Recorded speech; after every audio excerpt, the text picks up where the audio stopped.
So without further ado, let's dive in. Perfect. So my Tekla structural designer is already open, so I'll head over to model. Then I want to start by drawing the grid lines, or you can start by specifying the construction levels. Perfect. Okay, so we have the base, and I just want one more level above the base. So the base is where the foundation is going to be. So I'm going to insert above this, and I'm going to give it a spacing of 3 meters. 3 meters. I'm imagining we are going to analyze a tank stand. You know, a stand, we have 4 columns, and then we have a slab at the top, and that slab supports a tank. So the spacing is 3 meters. I'm going to consider a slab of 150 millimeters. I'm going to hit OK. So right now we are at the base or the foundation. So let me draw the grid lines very fast. So I can have something like 12. I think 12 is okay. So 12 meters. Then I'm going to offset this. Okay, let me draw one that is horizontal right away. So the distance won't matter. Then I can offset these. So parallel quick, select this. I'm going to offset this by a distance of 6 meters. 6 meters, we want 6. Then I'll as well offset this by a distance of 6 meters. So 6, enter. That didn't go. 6, enter.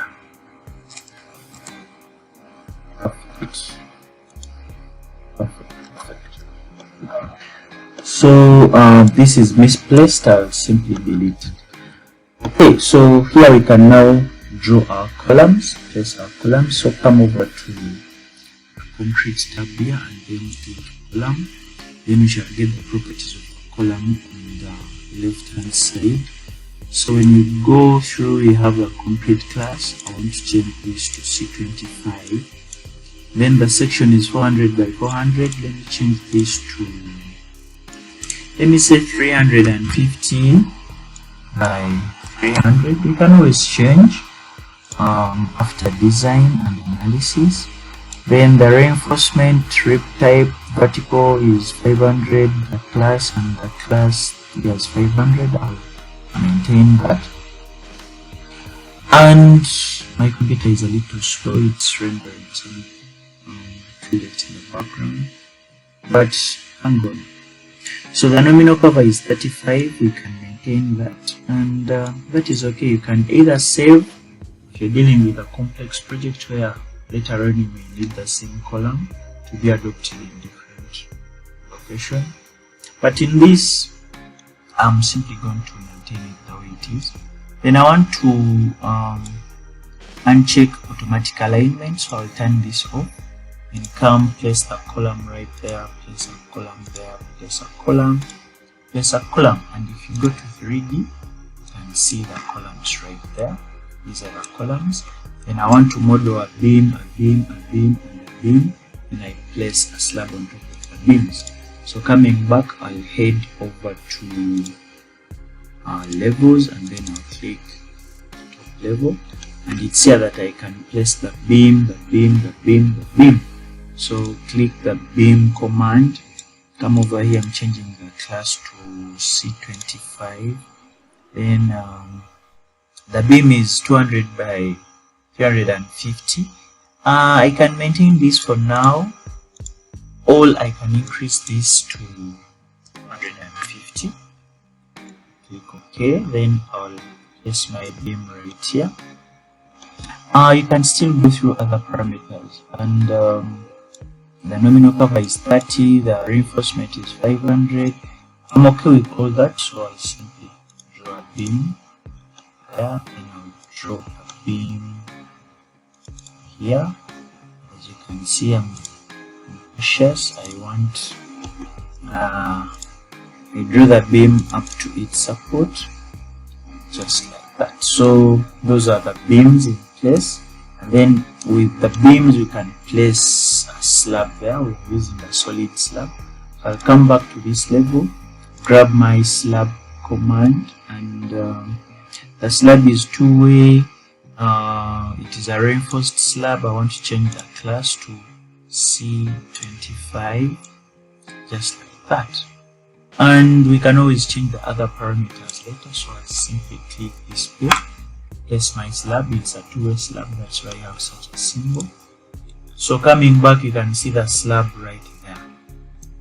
So basically we are done with modeling. Now we are going to load. We're going to load this structure, but before we load, I'm going to come and validate. It's good practice to always validate. And as you can see, the only problem you're having is that the model has no loads. That's why it has something like that. So let us place some loads onto this and we'll proceed. So come over to the load tab, and I want to start by placing the dead loads. And the only dead load I'm going to have, by the way, Tekla Structural Designer calculates the self weight of this model, so you don't need to place the self weight of the model. So the only dead load I'm going to have is for the wall. I will want to have a wall going around this, on top of this beam, just to give a protection to the tank. And this wall is going to be 800 and it's going to be 200 millimeters thick.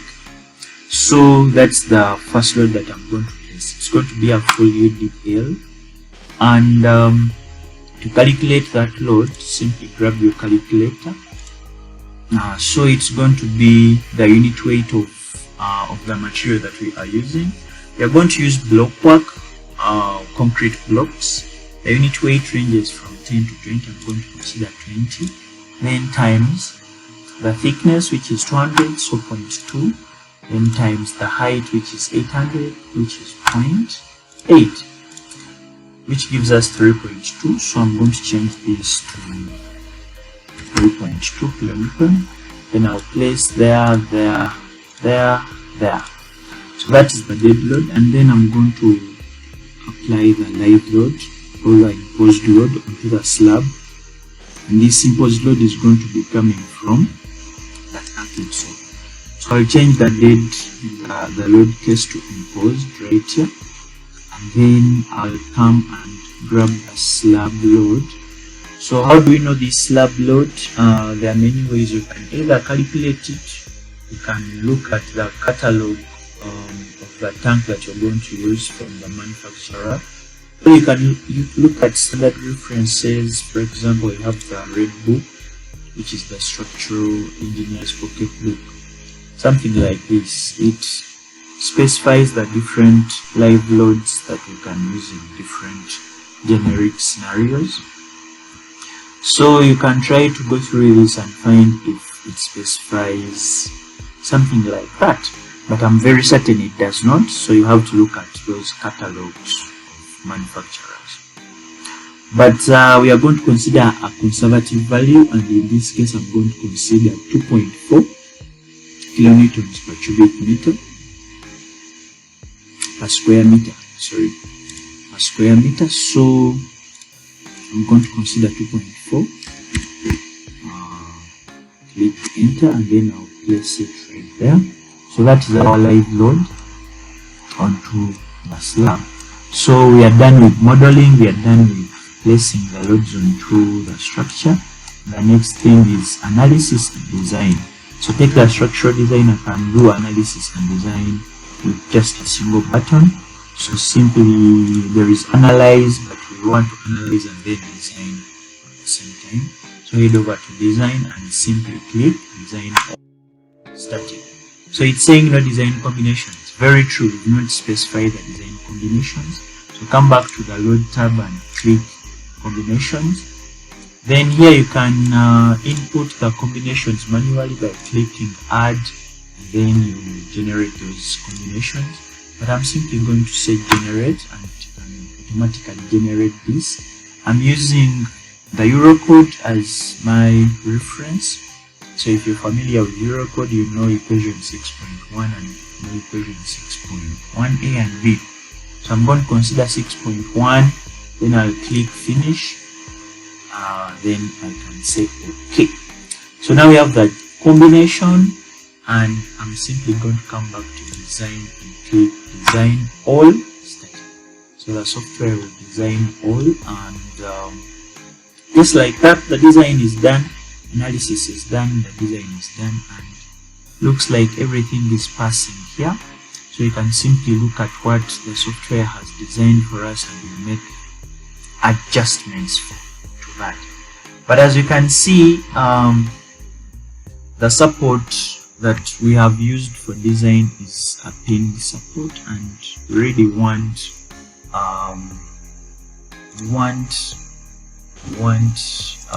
fixed support down here. So I'm going to select the support, come back to that, and I want to select the support, and as you can see, a fixed support has to be fixed in the FX, FY, FZ.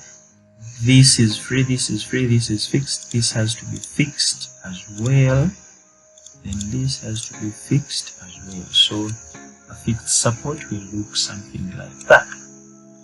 Perfect. So come back to design and say design all static. So it will design and still everything is passing.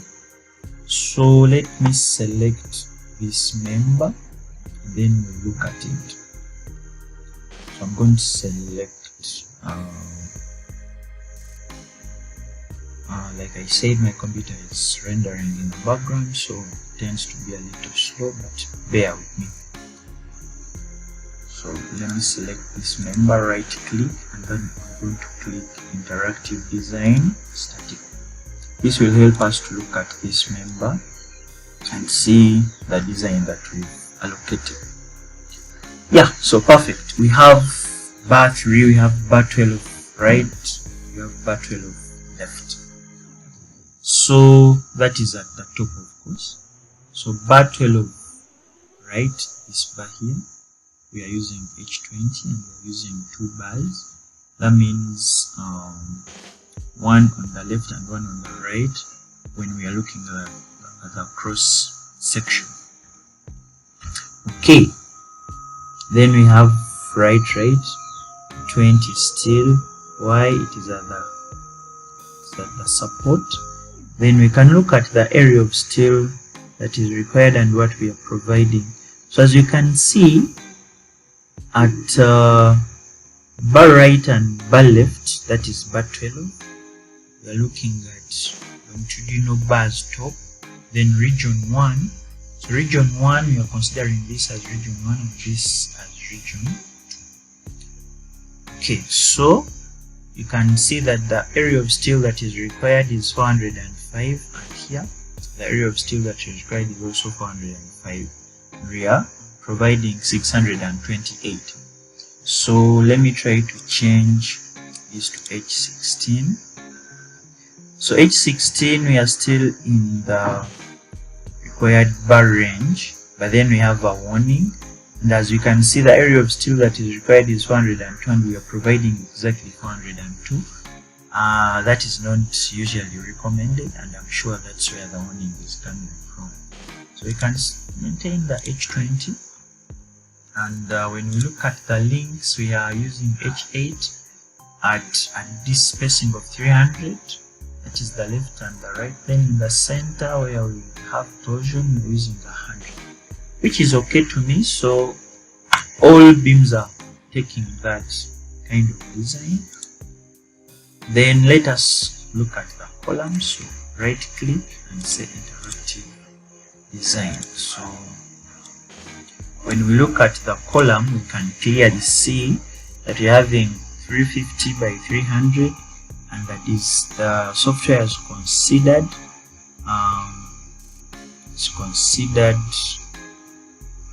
the principal bar as H16, then the intermediate bar as H16, so the same thing, and the software is putting the intermediate bars here. Okay, that looks to be an okay design to me.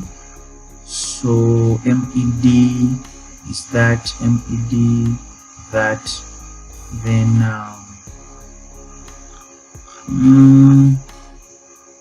that is okay, but we can still remove the intermediate bars and then we increase the size of the principal bar, that is also okay. So I can make this count to go back to 0. Actually 0, 0, and then this back to 0 as well. And of course, as you can see, the ratio here becomes 1.2. So what we can do is simply increase the size of the principal bar. We're having 1.001, which is almost at the threshold. You can increase it H25, but that is not optimal. So you can simply increase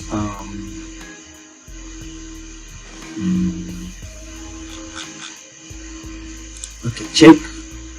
So this stack is failing. Why? Because the resistance ratio is greater than 1 and it has to be less than 1. So we can increase the threshold to, let's say, 1.1 so that it can cater for such a number. Or we can use what the software have given us earlier by increasing the intermediate bar here. If I give this 1, we get that. And if I give this 1 as well, we get something like that. So if I maintain this at 0, still a problem. Okay, so 1.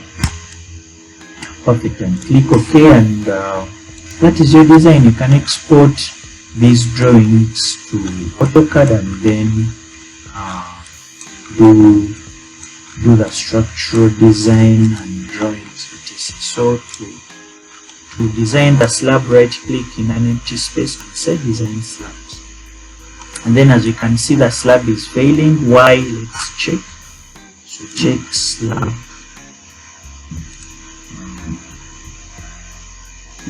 Check.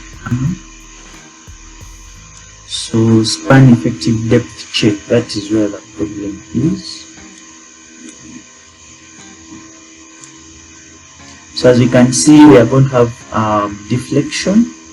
So what can we do? We can either increase the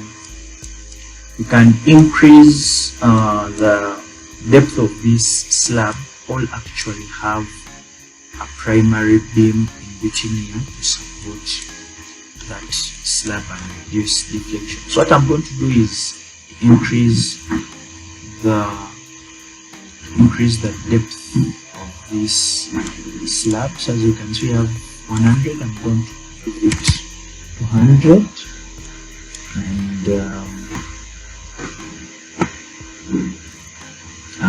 my computer is a little slow. It's rendering in the background, but bear with me. So perfect, 200. So I'm going to design this slab again and see what happens. So right click, empty space, and say design slabs. So the slab is still failing. No, the slab is passing. As you can see, it is in green with a new depth of 200. 100 is still big. You can say check panel. Let's check this panel and see.